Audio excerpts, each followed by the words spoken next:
గురుభ్యో నమః. శ్రీమాత్రే నమః. సత్సంగ పరివారానికి సాదర ఆహ్వానం.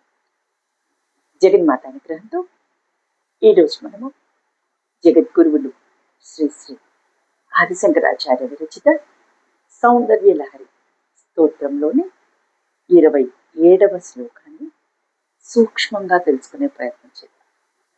గం గణపతియే నమః. శ్రీమాత్రే నమః. జపో జల్పశిల్పం సకలమపి ముద్రా విరచన ప్రతి ప్రాదక్షిణ్యక్రమణమసనాద్యాహుతి విధి ప్రణామ సంవేశ సుఖమఖిల ఆత్మార్పణ దృశా సపర్యాపర్యాయ సవభౌతు యన్మే విలసితం. శ్రీమాత్రి. మానవుల భవరోగానికి అనగా సంసార దుఃఖ నివారణకు ఆచార్యుల వారు ఈ శ్లోకం ద్వారా భగవతిని స్తుతించారు. ఆచార్యుల వారి భావన: ఓ జగన్మాత, నేను మాట్లాడి ప్రతి మాట నీ మంత్ర జపమే కదా. నా హస్తములు మొదలగు వాని యొక్క ప్రతి కదలిక నీకు అర్పించే ముద్రలే కదా. నా నడక నీకు గావించు ప్రదక్షిణమే కదా. నేను భుజించే సమస్త ఆహారం హోమాన్ని ద్వారా నీకు సమర్పించే హవిస్సు కదా. నేను పరుండి మంచంపై పొర్లటం నీకు నేను సమర్పించే దండ ప్రమాణమే కదా. నా సమస్త చర్యలు నిన్ను అర్చించే పూజయే కదమ్మా. ఇది ఆచార్య వారి భావన. ఇక అంతరార్థమేమనగా, దైవారాధన అనేక విధములుగా ఉన్నది. ప్రధానంగా 2 రకములు. ఒకటి సమయాచారం, 2 కౌలాచారం. షోడశోపచార పూజ ప్రతిరోజు చేయవలనా అని సందేహం కొంతమందికి భక్తులకు ఉంటుంది. గమ్యం చేరటం ప్రధానమైనది. అనుసరించవలసిన మార్గం మాత్రం బ్రహ్మార్పణ సంకల్పంతో చేసే ప్రతిదీ షోడశోపచార పూజయే అని మనం గ్రహించాలి. దైవ పూజ చేసేది స్వలాభం కోసం, మానసిక శాంతి కోసం కాకుండా భగవత్ ప్రీత్యర్థం చేయాలి. దైవ పూజ స్వలాభ కోసం మరియు మానసిక శాంతి కోసం కాకుండా భగవత్ ప్రీత్యర్థం చేయాలి. ఎవరైతే భగవత్ అర్పితమైన నిశ్చల మనస్సు కలిగి ఉంటారో అట్టివారు బాహ్యంగా చేసే కార్యాలతో నిమిత్తం లేకుండా అంతర్ముఖులై ఆత్మ సంయమనంతో ఉంటారు. వీరే జీవన్ముక్తులు. ఇట్టివారికి రాజయోగం సాధ్యం. బాహ్యంగా శరీరం కర్మలను జరుపుచున్నప్పటికీ ప్రతిక్షణం మానసికంగా బ్రహ్మైక స్థితిలో ఉంటారు. దీనిని సమయాచారం అంటారు. ఇక రెండవది కౌలాచారం. సాధకులు బాహ్య వేషంలోనూ, భాషలోనూ, ప్రవర్తనలోనూ, పూజా విధానంలోనూ నియమబద్ధులై ఉంటారు. వీరు బాహ్యంగా చేసే పూజలు స్వలాభాపేక్షతో కాకుండా పరమేశ్వర ప్రీత్యర్థంతో పూజలు చేస్తారు. గృహస్థులు సమయాచార తత్పరులే ఉండాలని ఆచార్య వారు ఈ శ్లోకం ద్వారా తెలియజేసినారు. నేను నాది అని భావించే అంతా జగదంబికి అర్పితం ఇది సర్వ సమర్పణ భావన. నేను నాది అని భావించేంత జగదంబకే అర్పితం. ఇది సర్వసమర్పణ భావన. సమయాచారంలో ఏకాంతంగా పద్మాసనమున కూర్చుండి ఇంద్రియములను నిగ్రహించి సాదాఖ్యత తత్వధ్యానయిక నిష్టగలవారై ఉపాసన చేసే సాధకులు చతుర్విధాయిక్యానుసంధానము షడ్విధాయిక్యానుసంధానము ద్వారా భగవతికి పూజ అగునని ఈ శ్లోక భావము. ఇక్కడ వస్తు సంపాదన ఆయాసము లేదు. చంద్రజ్ఞాన విద్య యందు ఇట్లు కలదు.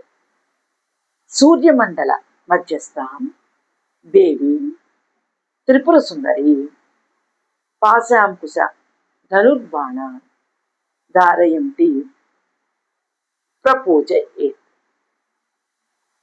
సమయాచార మతస్థులు అంతర్ముఖ ధ్యానం ఈ ప్రకారంగా చేస్తారు.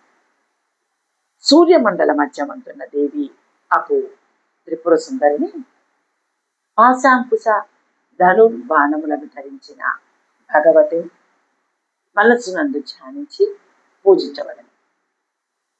భావనోపనిషత్తునందు చెప్పబడిన విధముగా జీవన్ముక్త లక్షణములు పట్టిన సాధకుని ఉపాసనా క్రమము త్రిపుర సుందరి స్వరూప పరబ్రహ్మమునకు సర్వసమర్పణ పర్యవసానమై జ్ఞాన యోగాభ్యాస సారమును భగవత్పాదులు ఈ శ్లోకం ద్వారా అంతర్గతంగా చెప్పినారు.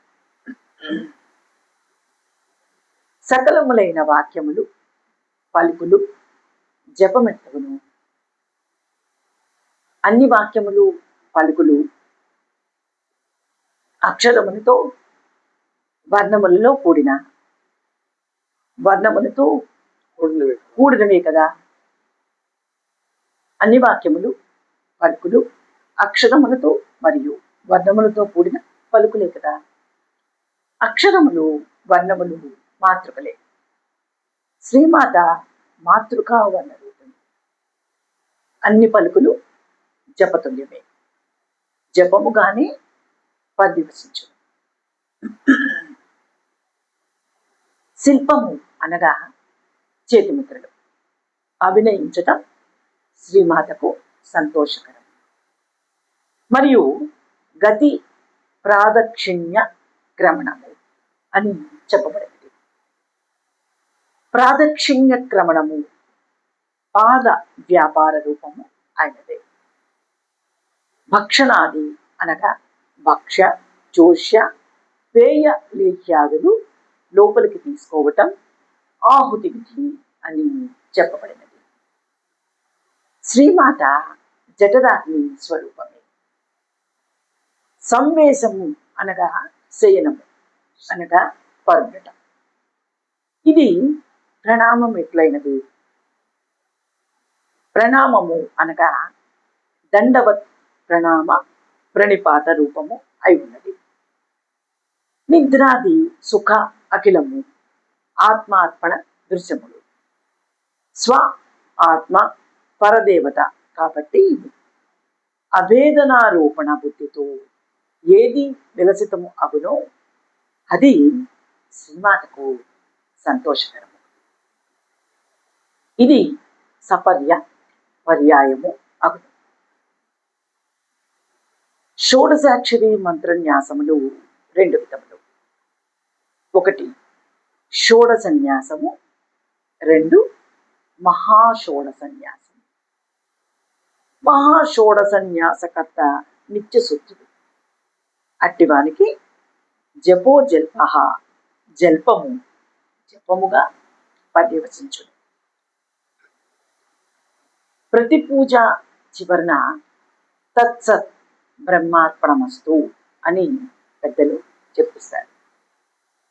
ఇట్లు ఏమి చేసినప్పుడు సర్వము భగవతికి అర్పణమని భావించవలను. వేరైన పూజాక్రమము ముఖ్యము కాదని అభిప్రాయము.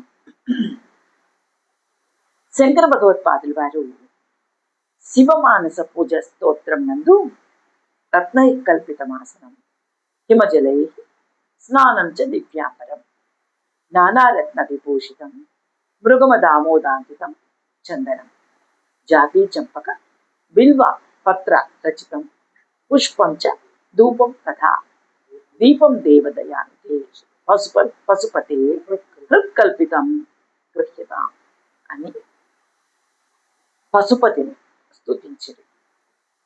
ఇది పూర్తిగా సమయాచార స్తుతి.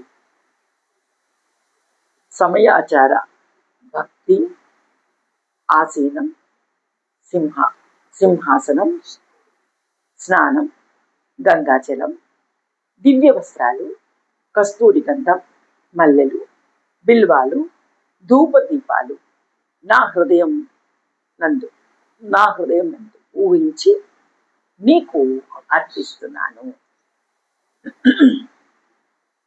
నా మానసిక పూజను స్వీకరించు తండ్రి అని చెప్పినాడు. లలిత సహస్రనామంలో హయగ్రీవుల వారు శ్రీమాతను అంతర్ముఖ సమారాధ్య అని స్తుతి చేసినాడు. అంతర్ముఖ సమారాధ్య అనగా అంతర్ముఖ రుచే చక్కగా ఆరాధింపబడినది అనగా ఆత్మయందు ఆసక్తి గల చిత్తవృత్తులు గలవారిని అంతర్ముఖులు అందరు. వీరిచే ఆరాధింపబడినది. అంతః స్వాత్మ ప్రవణం ముఖం చిత్తవృత్తి యేషాం తైః సమ్యగారాధ్య. జగదంబ విచిత్ర మాత్ర కిం పరిపూర్ణ కరుణాసిజేన్మయి అపరాధ పరంపరావృతం మహిమాత సముపేక్షతే సుధం.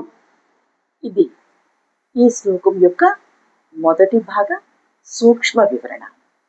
ఈ శ్లోకం యొక్క రెండవ భాగ సూక్ష్మ వివరణని తదుపరి వీడియోలో తెలుసుకుందాం. నమఃశివాయ చ నమఃశివాయ.